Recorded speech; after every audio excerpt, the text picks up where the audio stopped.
Yan po mga kabalin, paluto na. Pero bago ano ito, bago matapos yung talagang ano niya, luto niya, lagyan po natin ng ano mga kabalin. Soy, toyo. Ito po, konting toyo lang to mga kabalin para lumagpa yung alat niya tsaka yung magtama yung alat niya. Tapos, islagay na rin po natin itong konting suka. Yan po. Lagyan natin ng konting suka. Tapos, stir natin ng konti para mapuna yung ano niya. Yan.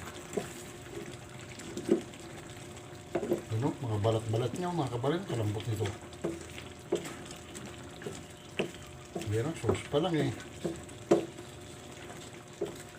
Kontingan po ito. Pag medyo lumapot na siya lumapot. Yun na talaga. Palaputin pa po natin ng konti mga kabalin. L. Kaplan Vlogs by Sunny Santos. Halina't ating saksihan ang buhay dito sa probinsya.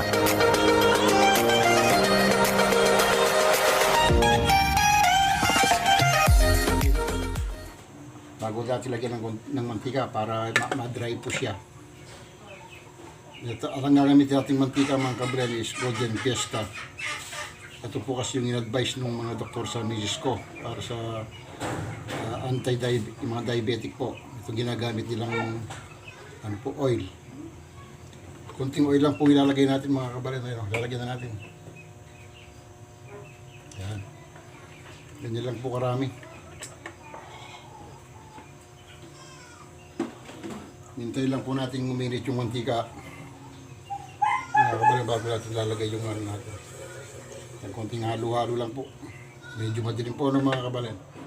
Na ano na po yung mantika. Lalagay na po natin yung onion. Ako po mahilig po kasi ako magano yung sa anong onion. Dinamihan ko po ng konti.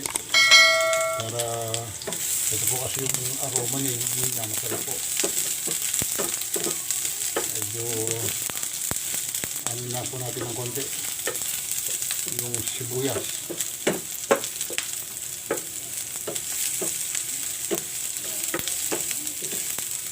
Medyo meron din po akong kaibigan kasi magluto-luto mga kabalin kaya ano. Ay, tingnan natin kung gaano kasarap itong lechon paksiw na ano, yung sa Mang Tomas.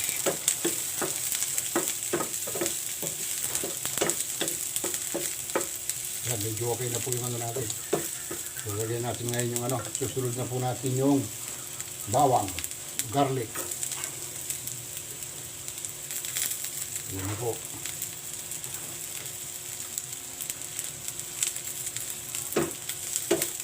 Tapos halu-haluin din po natin mga kabalin.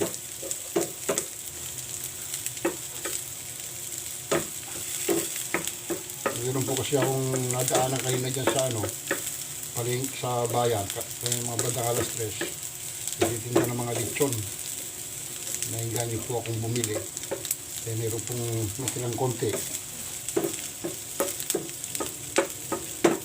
Kaya nilutuin natin yung lechon paksi para maiba yung lasa. Hindi po natin lalagyan ito ng ano mga kabalin. Hindi natin lalagyan ng asukal. Bawal sa mga diabetic po. Okay, kaya ano lang po ito. Simpleng pagkakaluto.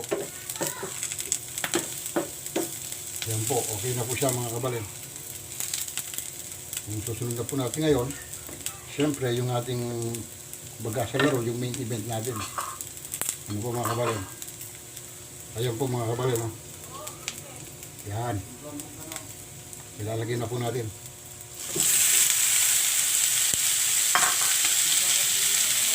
Yan po. Maluwaloy lang po natin mga kabalin.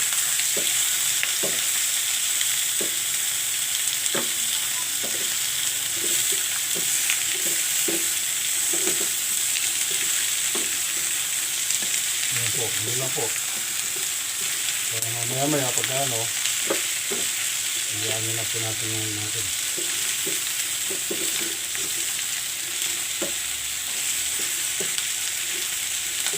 Ang kakain po nito, barita po katao lang po. Kaya yung mga ibang kasambahay namin. Gumala po mga kabalin. Kaya, yun po. Ngayon na po mga kabalin. No? po mga kabale, no? Medyo ano na po siya, oh. Ngayon, lalagyan na po natin yung Mang Tomas natin mga kabale. Yan po. Tingnan po ninyo mga kabale, no? Yan. So, yes. Ayan na po yung mga kabale, no? Lalagyan na natin. Para may ricado na siya, oh. Ayan, oh. Isang boteng Mang Tomas po yan. Yan. Okay. Madalaw po yung ilaw natin mga kabale. Tapos, mix lang po natin ng konti para maglasa siya.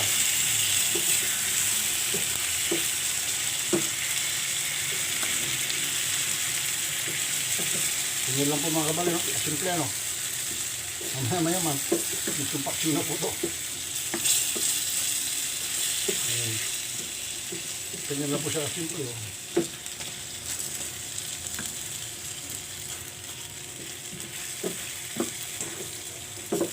Mga simpleng pagluluto po. Lutong Kapampangan, sabi nga po nila mga kabalen. Simple po ito pero masarap. Nakita ko po kasi ito ginagawa nung nanay ko po nung nabubuhay pa po sila. Kaya medyo natuto tayo magluto mga kabalen. Yung napoy po niya medyo mild lang po. Naka-slow na. Para hindi gano'ng mabigla mga kabalen. Sige po, ganyan lang muna siya. Ano po, hintayin natin silang medyo kumulo na kumulo. Kaya po mga kabalen, laluin natin. Medyo ano na, ayan, lumapot na siya ng konti. Ngayon po, para magkaroon siya ng konti sabaw pa, dadagdagan natin siya ng konting tubig. Ito pong ano, yung galing po sa ano, ng Mang Tomas, siya po nilagyan natin pang tubig mga kabalen na yun. Ayan po. Para yung sauce niya po, ma-maintain niya. Yung sarap niya.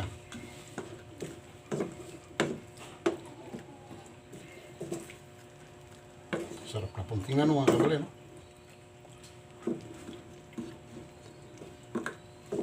Ayan po. Sarap na pong tingnan.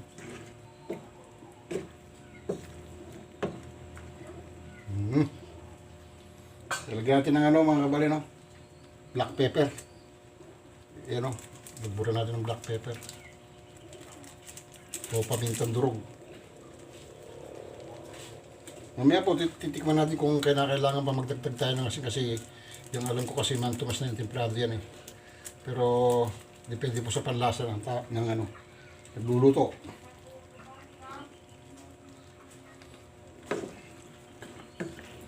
Halo-halo lang po natin para magdami yung ano niya.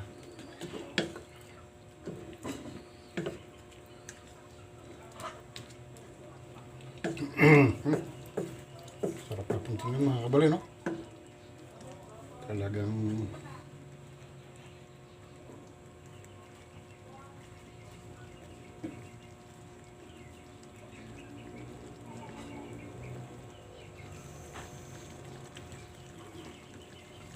ito po mga kabali, no? Itong sinasabi nilang ano, sarsa pa lang ulam na. Ano po mga kabali? Sarsa pa lang ulam na. Hindi mga kabali, no? Sarap po. Yung ilaw ko kasi, dalawang ilaw. Yung ginagamitan ko ng isang solar tong ano, dahil medyo madilim dito sa ano. Hindi kayang ano pala, oh. Yun o, ayun o. Oh. Kaya ginagamitan ko po siya mga kabali. Hintay po natin magpakulo-kulo ng konti mga kabali. Para sipsipin na yung ano, ricado niya. Yan, tabi lang po tayo. Ito mga kabali, no? Paluto na. Pero bago ano ito, bago matapos yung talagang ano niya, luto niya, lagyan po natin ng ano mga kabali. Soy, toyo. Ito po, konting toyo lang ito mga kabali para lumagpa yung alat niya tsaka yung magtama yung alat niya. Tapos, islagay na rin po natin itong konting suka. Yan po. Lagyan natin ng konting suka. Tapos, stir natin ng konti para mapuna yung ano niya. Yan. Ano, mga balat-balat niya, mga kabalin, kalambot nito. Meron, sauce pa lang eh.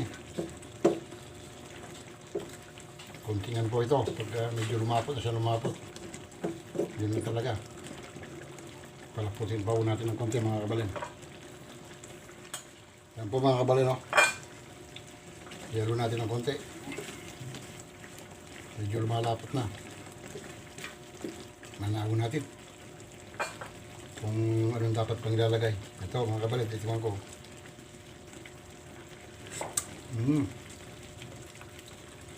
Medyo ano po. Medyo matas yung plata ko. Lagyan natin ng konting asin mga kabalin. Medyo matatabangan ako eh. Yan po. Konting asin lang po. Gusto po yun. Medyo natabangan kasi ako eh. Kaya kailangan dagdagan ng konting asin. Ang pagtitimpla po mga kabalin, depende rin po sa panlasa ng nagluluto. Hindi yung sinabing ganito yan. Hindi po. Kung ano yung panlasa po ninyo, yun ang sundin po ninyo. Ano po mga kabalin? Kasi tayo mga tao naman kasi hindi naman pare-pares yung panlasa natin. Merong ano, matabang ang panlasa, yung maman, medyo maalat. Tikman natin ulit. Ito. Yun, nakuha ko na. Swak na po mga kabalin. May kasama pang ano, paminta. Medyo na mahang. Yun, nakuha na mga kabalin. Yun na po yung tamang timpla niya talaga. Ano po? Ganyan lang po magluto. Simpleng magluto si El kabalin. Hindi yung marami kong mga pare-karekado. Basta ang importante rito, masarap yung panlasa mo, nabusog ka, yun ang the best. Yeah. Ganyan lang po, kasimpleng magluto si El kabalin. Importante, sasarapan yung mga kakain at mabubusog. Yan po. Tatlo po kami kakain dyan mga kabalin.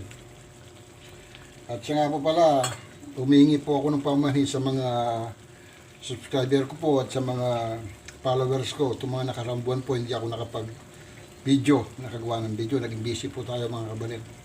Kaya ngayon po, medyo okay na naman. Medyo may mga time na naman tayo. Kaya naharap-harap nga naman po yung pagbibideo. Pangako ko po sa inyo, hindi ko ititigil yung pagbablog ko po. Basta may time po, kukuha ko ng vlog, gagawa tayo ng vlog.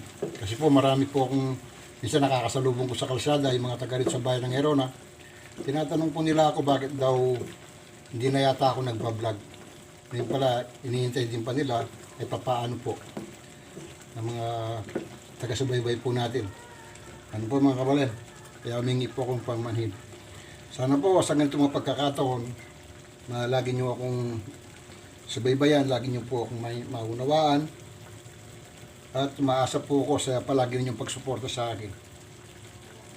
Ingat po kayo palagi mga kabalin. Ingat po. Sige po, luto na po mga kabalin at mamaya-maya kakain na po tayo. Ingat po kayo palagi. God bless you po. Ingat.